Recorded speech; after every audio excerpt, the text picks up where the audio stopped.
Hello, everybody, and welcome to Church at Home with Rachel for Thursday, the 14th of March.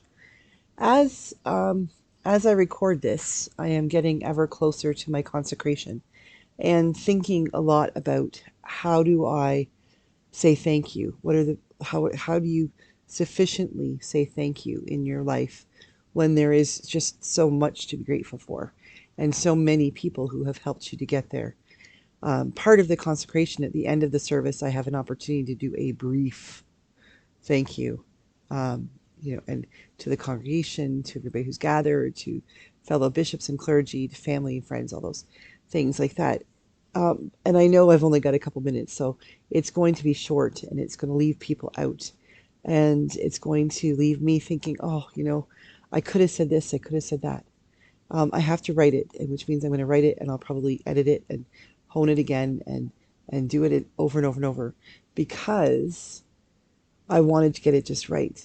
But the reality is, our moments of gratitude they really can't be those, acceptance speeches like at the Oscars or the music things when you've got so many seconds to speak and then they just cut you off with music. It's great that sometimes people have the opportunity to publicly say thank you. But how do we show gratitude when we can't? I'm going to have a brief moment on Monday night when I can just do just that, to say thank you. However, I am not going to have a lot of time. I'm not going to be able to say thank you to every person who has brought me to where I am. And it's I've been doing a lot of reflecting about that, about how do you show your gratitude and how do you reach out to people to say, this is what this has meant to me. And I'm coming more and more to the realization from having had experiences where people have said thank you to me that well, it's always lovely to have someone say thank you. This, what you did or what you said affected my life in this positive way. That's always awesome. It really is. But at the same time, it's it just seems like, okay, those are words and that's great. But maybe I'm speaking for myself here. Maybe what's more important is living the gratitude, passing that gratitude on. I remember years and years and years ago, I think the actor was like 9 or 10 and he's all grown up now. I think it was Jodie Foster was in it as well. And it was a movie called, and Kevin Spacey, a movie called Pay It Forward. But a little guy who has a social studies experiment. And he says if one person did some nice thing, some random act of kindness for two people, and then each of those people did it for two more people. So you've got one person does something and two people are affected. If two people do it for two more, then four people are affected. And if all four people do it for two people, we have eight, and it goes on exponentially until, pretty much the whole world could be positively affected. And I'm beginning to really think that maybe that's the point. When we do something for someone else, I think it's important that we not do it because we want to hear gratitude, that we want to have them come back and say thank you. I mean, it's always awesome when somebody says thank you for something. It's always awesome when they come back and say, you had such a positive impact on my life. However, if that's the reason why we are doing something, then maybe we need to look at our motives. Are we doing things for the right reasons, or are we doing them simply because it's the right thing to do? And when we do that, when we get to that place in our lives where we're mature enough to say, you know what, I believe that this is something that I'm called to do because of who I am and what I believe and my code for my life, my ethics, whatever you want to call it. And so I'm just going to do this right thing. Then the real gratitude is shown for those people who have gone before us, who have helped us to become the people we are.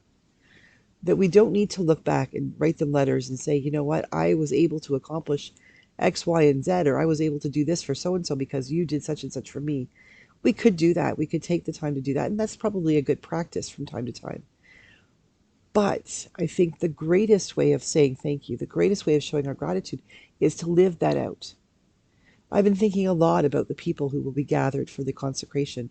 And people asking me is your Aunt Evelyn going to be there? Or your family members or people it's like, no, they're not going to be able to come. It's too far away and they're older. And this would be a major trip. But that doesn't mean that they're not already with me. And it doesn't mean that they haven't given me the tools that they had and so freely shared to get me to where I am.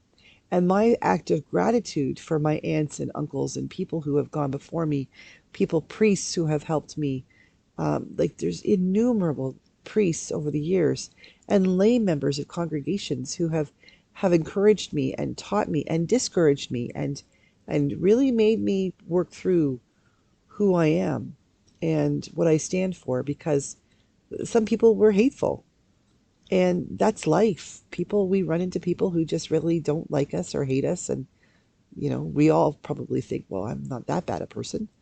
But the fact is that we can dwell on that discomfort. We can dwell on how awful it feels for someone to hate us or to speak badly about us, or we can learn from that and say, you know what, I'm not ever going to do that to someone else. Or look how strong I am because of that. Or look how much strength I realized I had because of it. And you know what, for that, I'm grateful. I look back on my life and I can say, I'm grateful to Peter Wall, who was the first priest who took me under his wing and said, you can do this. And Doug Layton, who, when Peter went on to Niagara, Doug took over as my supervisor, and he taught me in ways that I was never able to share with him in this lifetime, but I believe he knows now. I look back on my life and I realize there are so many people that I could never stop and thank you to them for the incredible things they have done. But what I can do is take forward and share with others in my life the very things that they shared with me. Patience, how to teach, how to listen, how to choose your words wisely. Don't always do that, but I'm working on it. All of these wonderful things that people in my life, through positive and negative experiences, have taught me how to become the person I am today, and have taught me how I need to keep working on the person I am so I become a better person.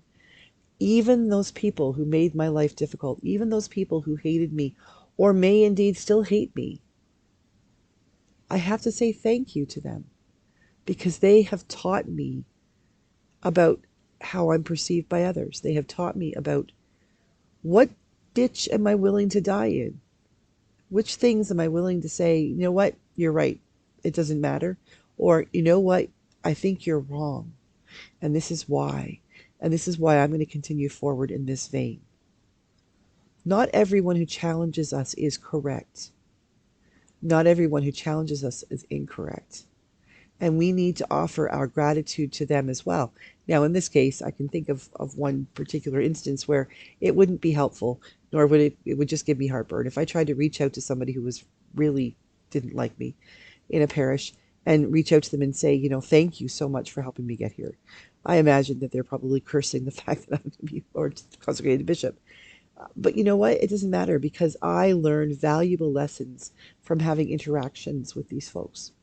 And they have helped me, whether they wanted to or not, to become someone who deals differently with conflict, who takes a look at things, and before I do them, think, am I doing this for the right reasons? And do I really believe this is the right action?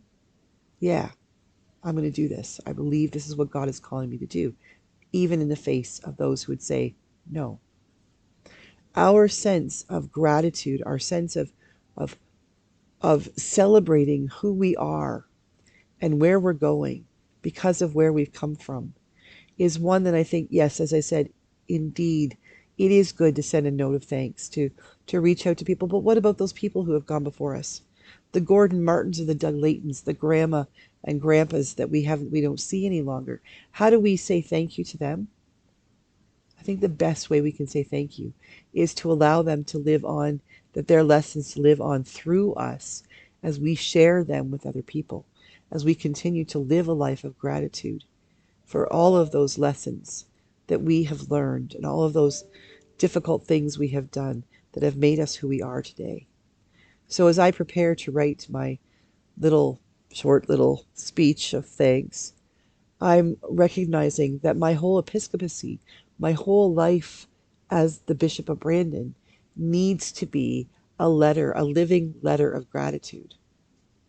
But if I live in gratitude, for God and all that God has shared with me through all of God's children in the past, in the present, in the future, then I will have truly said thank you to all those who have helped me. So let me start by saying thank you to all of you for being family, my YouTube family. Thank you for teaching me where I go off the rails and encouraging me to continue when I seem to be heading in the right direction. You are a blessing to me. God bless. I'll see you again tomorrow for Feel Good Friday. Bye bye, everybody.